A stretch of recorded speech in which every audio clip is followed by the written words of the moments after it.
आचार्य दुराचार्य इस राक्षस ने महाराज भौमासुर ने जिस समय 16,000 कन्याओं को बंदी बनाया कि जब 20,000 होंगे तो विवाह होगा एक जगत में, लेकिन आज राजकुमारियों ने गोपियों को पुकारा, भगवान वहां पहुंचे भौमासुर के कारागार में। भगवान ने देखा 16,000 राजकुमारियां आज बंदी हैं।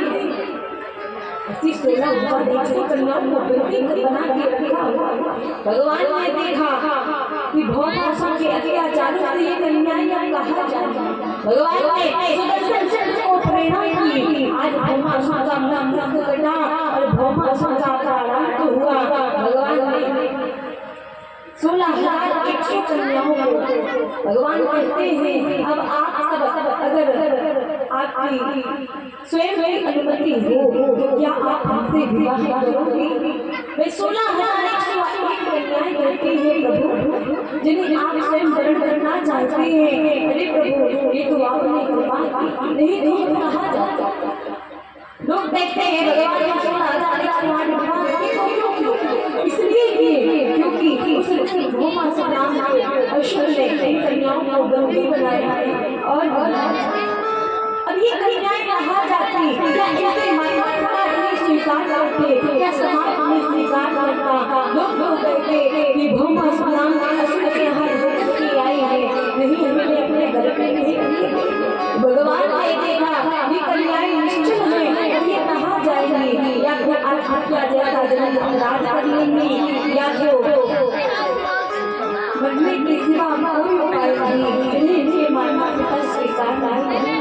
और भगवान ने आज 16,100 कन्याओं को भौमासुर के कारागार में मुक्त किया। भगवान एक ही मुहूर्त में 16,100 कन्याओं के साथ प्रभु ने मुहूर्त में विवाह किया।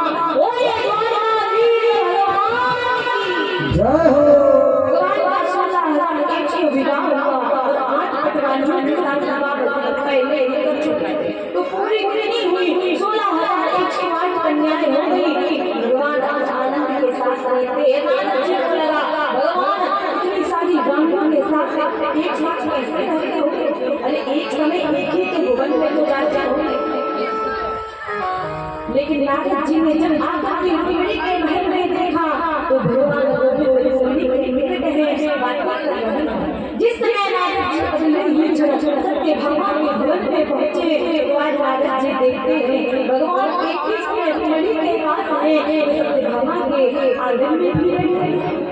आज भगवान लक्ष्मण के पास नारद जी जैसे ही जो सबसे छोटी रानी है लक्ष्मण की बहन में पहुंचे।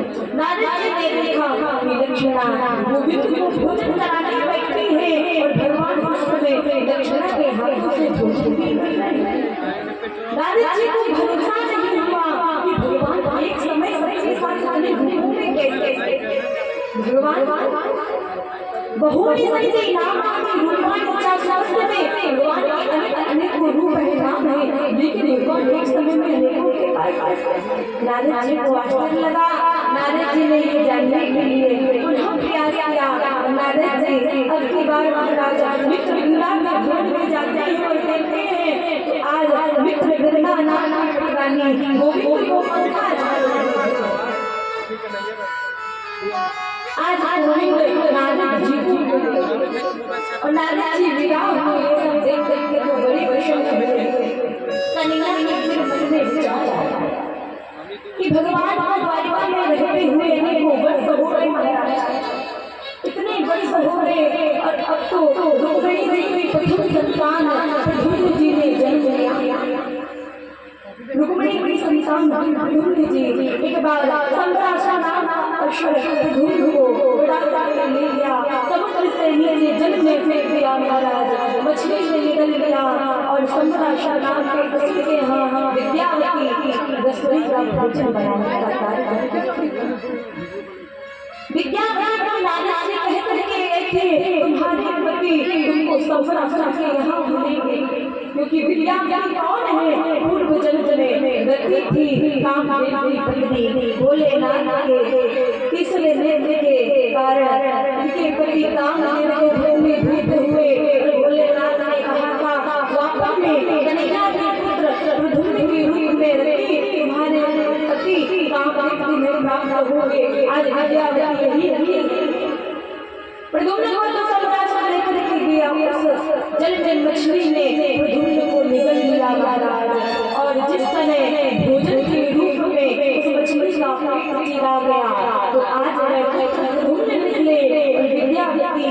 उस बालक को अपना पति मान करके बड़ा करती है, पालती है।